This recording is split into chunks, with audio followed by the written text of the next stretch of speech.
媽子佢啱啱18歲，正所謂間間口波波脆，身邊個個老友一雙一對，起勢問佢係咪冇人追。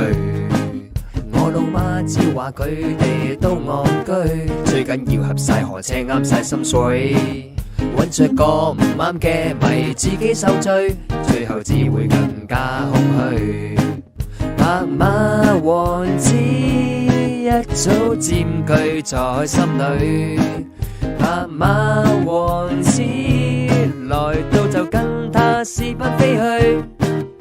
佢愛玩驚喜會送下禮物，間唔時仲會送下花，唔使太高大但唔好怕，最起碼要有1米8，無需要太英俊太瀟灑，簡簡單單似劉華，最緊要有架車揸下，白馬王子總要有隻馬。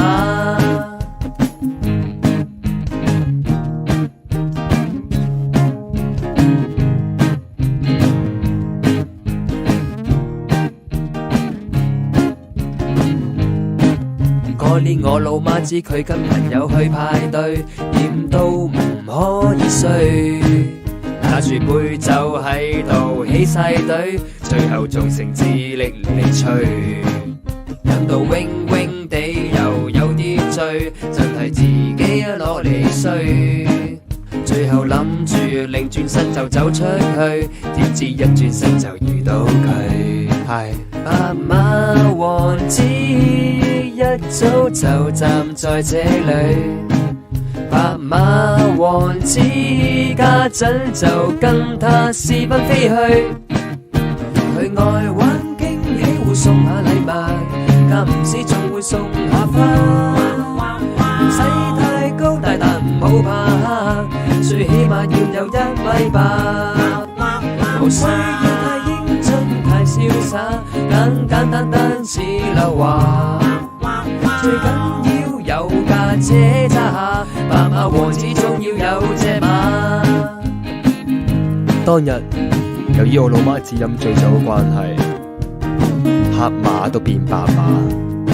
我老豆都變大水牛。咁究竟我老豆係點嘅呢？佢專玩驚喜唔送禮物，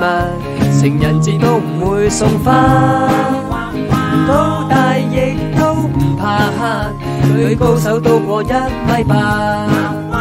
唔英俊兼夾唔瀟灑，佢個背脊都有啲似劉華，揸 van 仔送貨就最耍家，白馬王子都會墮馬，白馬王子都會墮馬。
還是你